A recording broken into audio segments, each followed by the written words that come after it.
जब शादी करके अपने ससुराल आई तो ससुराल में उसका घर काफ़ी बड़ा था। गांव के बड़े घर में सुमी अपने पति, सास ससुर और ननद अंजलि के साथ रहती थी।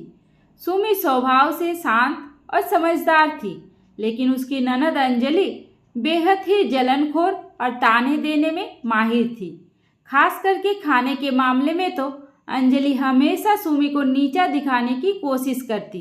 खैर, सुमी ससुराल आने के बाद अपनी सारी जिम्मेदारी बखूबी संभालने लगी। छोटे से छोटे कामों के साथ साथ रसोई भी उसने अच्छे से संभाल लिया था। सुमी खाना बहुत अच्छी बनाती थी और उसके खाने की तारीफ भी होती थी, जो कहीं ना कहीं अंजलि को बिल्कुल अच्छा नहीं लगता। इसलिए जब भी सुमी कुछ खाने को अच्छा बनाती, अंजलि तुरंत उसे अजीब सी नज़रों में देखती और अपनी माँ लीला जी को उस्काने लगती। अम्मा देखो तो, भाभी ने फिर से अपने लिए खास पकवान बना ली, हमें पूछती भी नहीं है, जब मर्जी कुछ न कुछ बनाती ही रहती है। बेटी की बात सुन लीला जी, जो पहले से ही सुमी से थोड़ी खिंची खिंची रहती थी, तुरंत सुमी पर भड़क जाती। अरे बहू, हमें तो बताया भी नहीं, इतना बढ़िया खाना बना रही हो, कहीं अपने मायके वाली आदत तो नहीं ला रही, खुद बनाओ खुद खाओ वाली। सुमी बेचारी हर बार सफाई देती, नहीं माँ जी, मैं बस अपने लिए नहीं बना रही, सबके लिए बना रही। लेकिन भला अंजलि कहाँ मानने वाली थी, उसके तो ताने मारने जैसे खत्म ही नहीं होते।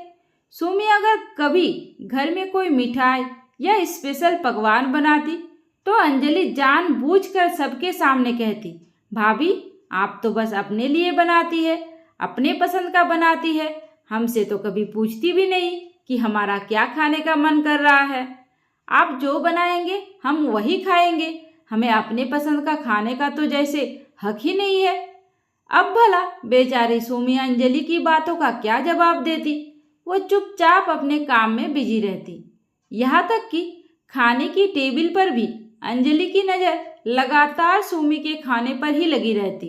अगर अंजलि ने 2 रोटी खाई और सुमी ने 3 रोटी ले ली तो अंजलि तुरंत बोल उठती, अरे भाभी जरा कम खाया करो, इतना खाओगी तो मोटी हो जाओगी, दुनिया भर की रोग बीमारी पकड़ लेगी और फिर भाई दवाई करते करते परेशान हो जाएगा। बेचारी सुमी अंजलि की बात सुन ना खाना गले से नीचे उतरता और ना ही निवाला मुंह तक जाता, तो उस पर भी अंजलि ताना मारती, अम्मा लगता है भाभी को मायके की खाने की याद आ रही है, यहाँ का खाना उन्हें पसंद नहीं आता। सब मिलाकर अंजलि ने सुमी की ऐसी हालत कर दी थी कि सुमी खाए तो ताना, ना खाए तो भी ताना, अच्छा खाना बनाए तो भी ताना और ना बनाए तो भी ताना। मतलब सुमी इस कदर परेशान हो गई थी कि अब वो अंजलि के नाम से ही चिढ़ बैठी थी। अभी सुमी नई नवीली बहू बनकर इस घर में आई थी, इसलिए आते ही ननद को जवाब नहीं देना चाहती थी। लेकिन आखिर कोई बर्दाश्त करे भी तो कब तक करे, कभी ना कभी तो हद हो ही जाती है। बस काफ़ी दिनों तक अंजलि के तानों को बर्दाश्त करने के बाद आखिरकार सुमी ने ठान ही लिया कि कुछ भी हो जाए, ये जो अंजलि हर वक्त मेरे पीछे पड़ी रहती है, मेरे खाने पर नज़र लगाए रहती है, इसे सबक सिखाना बहुत ज़रूरी है। बस यही सोचकर एक दिन सुमी ने खास तैयारी की। उस दिन सुमी ने बेहद ही स्वादिष्ट पुरिया, छोले, हलवा और रायता बनाया। खाना देखते ही अंजलि के मुंह में पानी आ गया। खाने की महक से ही उसका मन ललचा उठा। सुमी अंजलि के मन की हालत अच्छी तरह से समझ रही थी और जैसे ही अंजलि खाने की टेबल पर बैठी, सुमी ने मुस्कुराते हुए कहा, अंजलि आज का खाना तुम आराम से खाओ, क्योंकि आज मैंने खाने में एक नई चीज़ मिलाई है, सुना है इससे बुरी नज़र उतर जाती है। इतना सुनते ही अंजलि चौंक गई। अरे भाभी कौन सी चीज़? सुमी रहस्यमय अंदाज में बोली।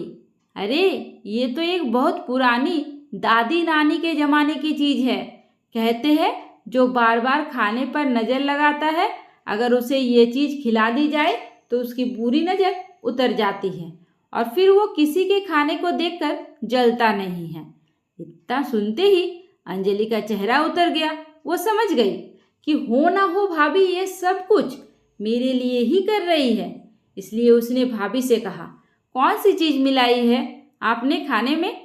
अंजलि की घबराहट देख सुमी मुस्कुराते हुए बोली, अंजलि असली बात तो खाने के बाद ही बताऊंगी, पहले तुम खाना खा लो, नहीं तो ठंडा हो जाएगा। अब बेचारी अंजलि मुश्किल में पड़ गई। एक तरफ लजीज खाना उसकी प्लेट में था और दूसरी तरफ भाभी की रहस्यमय बातों से डर भी लग रहा था। उसने मन ही मन सोचा, कहीं सच में भाभी ने कोई तंत्र मंत्र तो नहीं कर दिया। अब अंजलि की हालत खराब। अंजलि ने जैसे ही पहला निवाला मुंह में रखा वो घबराने लगी।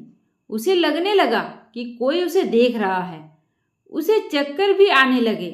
उसकी हालत खराब होने लगी। उसने झट से खाने की प्लेट को दूर कर दिया और उठकर खड़ी हो गई। भाभी मुझे भूख नहीं है। इतना सुनते ही सुमी ने बड़ी ही मासूमियत से अनजान बनते हुए बोला, अरे क्या हुआ अंजलि, तुम इतना क्यों घबरा गई? इतनी मेहनत से मैंने इतना अच्छा खाना बनाया और तुम खाने से मना कर रही हो, क्यों? अब अंजलि को समझ में ही नहीं आया कि वो क्या बहाना बनाए, क्या बोले। जब उसे कुछ समझ में नहीं आया तो उसने कहा, अरे नहीं भाभी, बस वो मुझे कुछ अजीब सा लग रहा है। अंजलि की बात सुन लीला जी भी चौंक गई। अरे अंजलि, अभी तो तू कह रही थी कि खाने में बहुत स्वाद आ रहा है, खाने की खुशबू से तुम्हारी भूख बढ़ गई, फिर अचानक क्या हो गया? माँ की बात सुन अंजलि कुछ बोल ना सकी। उसने सोचा, अगर माँ ने ज़्यादा सवाल किए तो भाभी असल बात बता देगी, फिर सबको पता चल जाएगा कि मैं हमेशा भाभी के खाने पर बुरी नज़र डालती हूँ। फिर मेरी क्या इज्जत रह जाएगी इस घर में? सबकी नज़रों में अंजलि बेचारी बनी माँ को देखने लगी कि माँ को क्या बताए कि भाभी ने मेरे साथ क्या किया है। ये तो आज मैं बुरी तरह फंसी। अंजलि कभी सुमी को देखती तो कभी अपनी माँ को। बेचारी अंजलि की हालत ऐसी हो गई थी कि ना ही वो खाना खा पा रही थी और ना ही खाना खाने के कारण किसी को बता पा रही थी। अंजलि की हालत सुमी बखूबी समझ गई थी। शायद वो जो सबक अंजलि को सिखाना चाहती थी वो अच्छे से सीख चुकी थी। सुमी ने मन ही मन सोच लिया, चलो आज के लिए तो इतना ही काफ़ी है। इसलिए सुमी ने तुरंत बात को बदलते हुए कहा, कोई बात नहीं माँ जी, अगर अंजलि का मन नहीं है तो बाद में खा लेगी। फिलहाल तो इसके बाद से अंजलि ने सुमी के खाने पर ताने मारना और बुरी नज़र डालना बंद ही कर दिया। अब जब भी घर में कुछ अच्छा बनता, सुमी कुछ अच्छा बनाती तो अंजलि ताना देने की बजाय उल्टा सुमी की तारीफ करने लगती। वाह भाभी, आपने तो कमाल का खाना बनाया है, सच में आपके हाथों में जादू है। अंजलि की बात सुन लीला जी भी हैरान हो गई कि अचानक से आखिर अंजलि को हो क्या गया है। अब उन्हें ये कौन बताए कि अंजलि और सुमी के बीच में कितनी बड़ी लड़ाई हो चुकी है। दोनों ही माँ बेटी को देख सुमी मन ही मन मुस्कुरा रही थी। चलो अब कम से कम खाना तो शांति से खा सकूंगी इस घर में। अब यहाँ पर किसी की बुरी नज़र तो नहीं पड़ेगी ना मेरे खाने पर। दोस्तों, ये कहानी पूरी तरह से काल्पनिक है, कृपया इसे वास्तविकता से ना जोड़ें। ये कहानी आप लोगों को कैसी लगी मुझे कमेंट करके ज़रूर बताइए और ऐसी कहानी और सुनने के लिए स्क्रीन पर दिए गए वीडियो को टच करें। उम्मीद करती हूँ आपको हमारी कहानी पसंद आई होगी।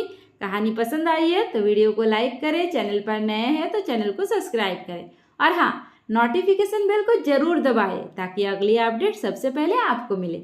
धन्यवाद।